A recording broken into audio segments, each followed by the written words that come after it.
Hey guys, welcome back. Today we are going to be doing my hits and misses for the months of February and March. Like I said, when I did my first hits and misses for December and January, since I don't have a whole lot of products to really put into just a monthly video, I'm combining 2 months at a time. That may change for April, but for now we're still doing the 2 months at a time. I have a decent amount of products in my hit section. Surprisingly, there are quite a few products from AOA in both the hits and the misses, but let's start with our hits, basically our products that worked well for me, performed well for me. I like the formulas, I like the way they looked on my skin. The first 3 products that we're going to talk about in, that's not the right one, hold on.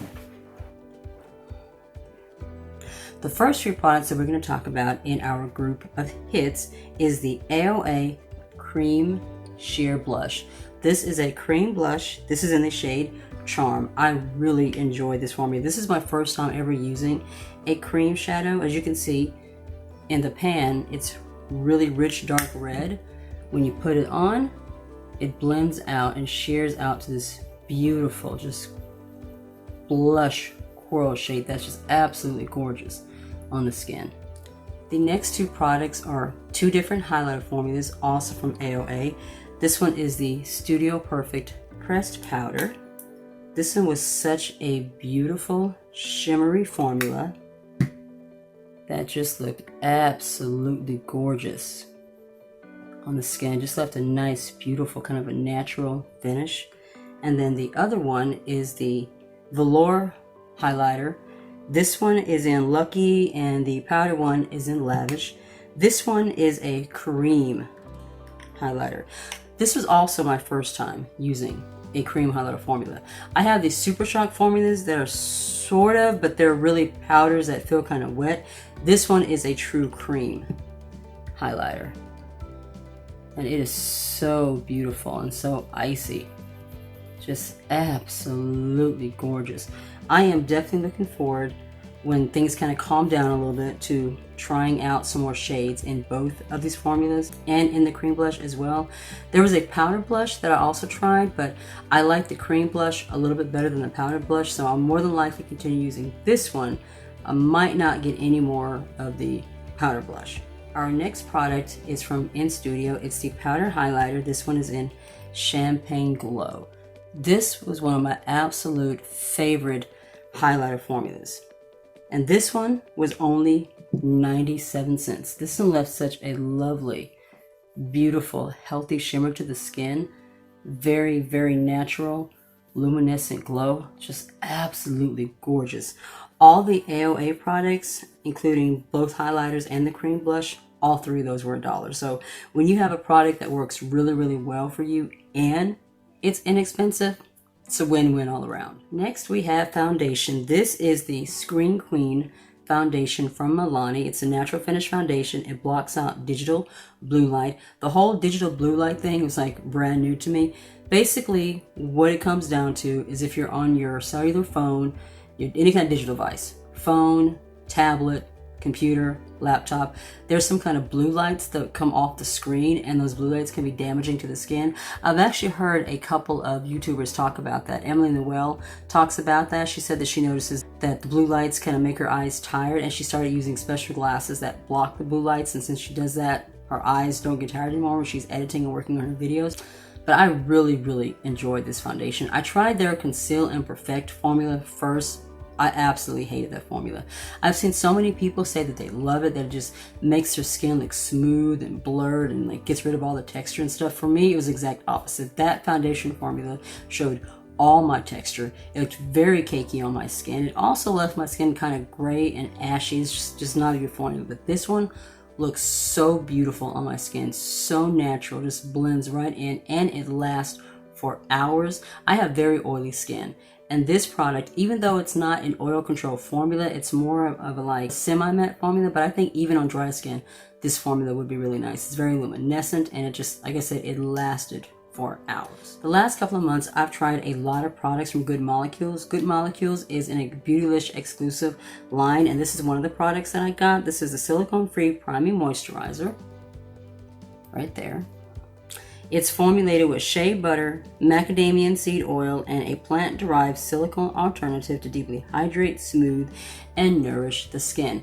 Now, I have oily skin, so usually I use a primer that's specifically oil controlled. I don't usually use something that specifically says it's moisturizing, but this was really, really nice on the skin. It was very, very lightweight, just kind of goes right on in there. It smooths and hydrates my skin, but it doesn't like produce oil or leave my skin really greasy, and it really looked nice on my skin for hours. I really, really like the way that it looked under my makeup. I put it on, my makeup went on really smooth. Usually I use a pore filling primer before I do my makeup, like in this little area here and at my nose and in my forehead and my chin, but this did a really, really good job of leaving my skin looking really smooth and hydrated and blurred underneath my makeup, and I've really, really been enjoying it. Next we have the Holika lipstick. This came in my February beauty box. I absolutely love the fact that it's got that little heart shape there. Very, very beautiful, soft formula. I'm actually wearing it now. Usually, I'm not a fan of bullet type lipsticks, but this formula is just so, so pretty. It goes on very smooth, very pigmented. It actually lasts for hours, and it's very, very comfortable. My lips do not feel dry at all. I looked it up to see how much these lipsticks cost individually retail. They're like $8.88. So maybe in the future, once things calm down a little bit, I might go ahead and order some more shades, because I absolutely love this formula. This has become one of my absolute favorite go-to lipstick formulas. Last on our hits are eyeshadow palettes. The first one I'm going to talk about is the Pretty Little Guardian palette. This is from the Sailor Moon Colourpop collection. Y'all know the whole story there about me trying to get the bundle and the whole thing that happened there on launch day. But this is one of my absolute favorite formulas and color stories in my Colourpop collection. I absolutely love these shades. It's one thing about Colourpop, you know, is that a lot of their shades tend to be very similar and kind of repeat because they launch so much stuff. But there were shades and formulas in this particular palette that were so unique. Like the yellow shade here, Justice, and you have Tuxedo Rose and Love. These three are like shimmer matte shades, so beautiful in the skin. And then you have the Silver Crystal, Silver Millennium, Full Moon, Luna, the Luna shade right here, which is this beautiful lavender purple iridescent shade. That is my absolute favorite one in the palette. I do not have anything like that in my collection. It is absolutely gorgeous. When it comes to the Colourpop formulas and color stories, this one was one of my absolute favorites. I cannot wait until they finally do a restock so I can finally get the full bundle. Whenever that happens, I'm more than likely going to maybe do a giveaway with the other eyeshadow palettes since I already have one, or I might give it to a friend. I don't know, but either way, I am looking very forward to that restock. The Smoky Glow Midas Cosmetics Collaboration Palette. This was a collaboration between Smoky Glow, or Hannah, and Midas Cosmetics. Midas Cosmetics is kind of a smaller, medium, independent brand, and this is also my first time using a Midas Cosmetics eyeshadow formula. I absolutely love these. Along with the collection, there was a lip gloss set, and there was also two highlighters. There's a highlighting palette as well. I got the eyeshadow palette and the highlighter. I did enjoy the highlighter, but I absolutely loved this eyeshadow palette. There were so many beautiful, unique shades and formulas in this. They blended like butter on the skin. Just absolutely gorgeous. Leno right here, Nutty, and a Rant. Absolutely beautiful shimmer formulas. Just so smooth, so gorgeous. This one right here, the Leno, reminded me a little bit of the Luna shade from the Sailor Moon palette, but a little richer, a little more purple. Not quite the same, but absolutely, absolutely beautiful. Last on my hits is the very necessary eyeshadow and highlighter palette, Salt-N-Pepa Milani collaboration. There was this palette, and then there was another one. I cannot remember the name of it right now, but the other one was kind of very, neutral pinks and corals and stuff. Nothing really unique to my collection as far as the color story is concerned, but I absolutely loved this one. This one is an all shimmer metallic palette. This green right here, this blue, this pink, and this gold. Those are completely unique shades to my collection. I was very, very excited to try those out. So absolutely gorgeous. I tried this one and this one were the ones that I reviewed in my video. They went on so smooth, so gorgeous on the eyes. I've seen a couple of other YouTubers that say that they didn't really like the formula, they didn't really perform well with them, but I guess that just goes to show, you know, different formulas work differently from different people. And those were my hits. Now let's move on to the misses. I actually have a few products from AOA in this set too. The first thing that we're going to be talking about is the pre-lash, the hyper pre-lash, and the hyper lash fibers. When I saw this was $2 for the set. I was excited to give it a try because it was a 2-part lash fiber set. I've never used lash fibers before, so I thought this would be a good way to kind of try them out. But the pre-lash was so dry. When I tried to put it on, there was absolutely nothing in there. And then the hyper lash, so dry. You see these little fibers just kind of hanging off. I wasn't sure if it was the formula or if it was supposed to be like that, so I went ahead and I ordered a second set. This is actually the second set that I ordered, because like I said, it was only $2, so if it didn't work, then, you know, it didn't really break the bank, because I wanted to be sure if it was the product or if I wasn't using it right. But this one is exactly the same. Like I just showed you, dry fibers hanging off of this, exactly like the first set that I got. And this, I don't even understand what's happening with this. This one, this is how this one came out. I can't even get it out now. It was ridiculous. Oh, let me see. Woo, but as you can see, it's like stuck in there. I was able to get it out when I first opened it up. It's just one giant clump. Now, the one that I got the first time didn't look like this. It was just kind of dry. So I'm actually starting to think that this product itself just may be expired, because this is my second set ordering, and this set was actually worse than the first set. So I'm pretty sure that it's just that these formulas are just like probably just outdated and need to be gotten rid of. The AOA eyeshadow primer. This was so oily, so greasy. This is supposed to be kind of a medium to deep shade. There were 3 different shades, so they're supposed to come off, you know, different tones on your eyes. So I got like the deepest shade. Very oily, absolutely no pigment, no coverage. The eyeshadows did not stick to them. They just slid everywhere. This is one of the absolute worst eyeshadow primers I've ever used. The In Studio eyeshadow primer. This one as well was very oily, very patchy, did not stay on the eyes very well, slid around. Basically, this formula and the one from AOA were both very, very similar. Neither one of them worked very well. They both slid around the eyelid. There were products from In Studio that I absolutely loved. The highlighter, the eyeshadows, their blush formula is really nice too.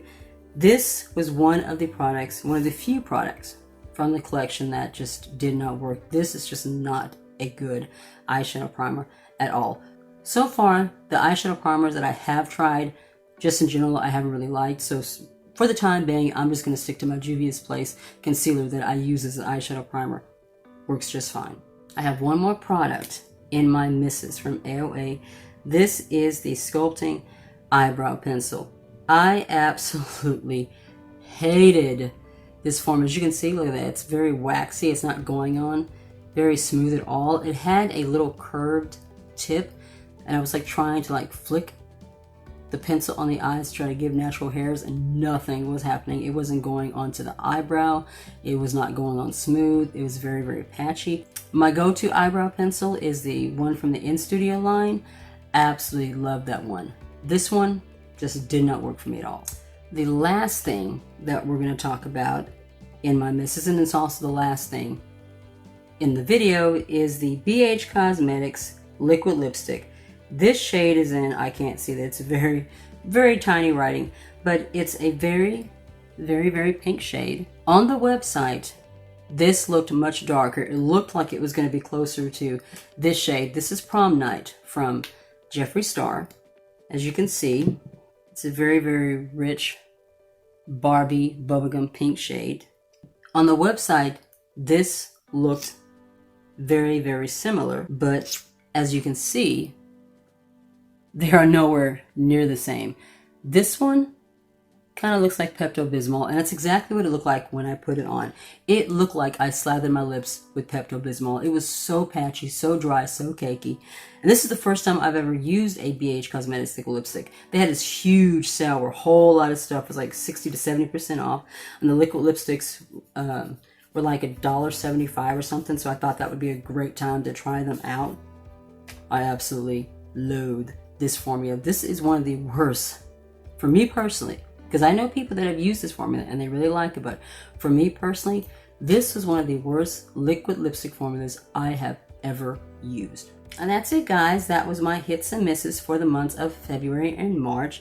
Let me know if you've tried any of these products and what you thought about them down in the comments below. Let me know if there are any products if you've tried over the last couple of months that you just really enjoyed. I love hearing about, what my subscribers have used, what's worked for them, what haven't worked for them. If you liked the video, be sure to give it a thumbs up. If you're new to my channel, I would love it if you joined my little small family over here and hit subscribe and then tap the notification bell so you'll be notified of future videos.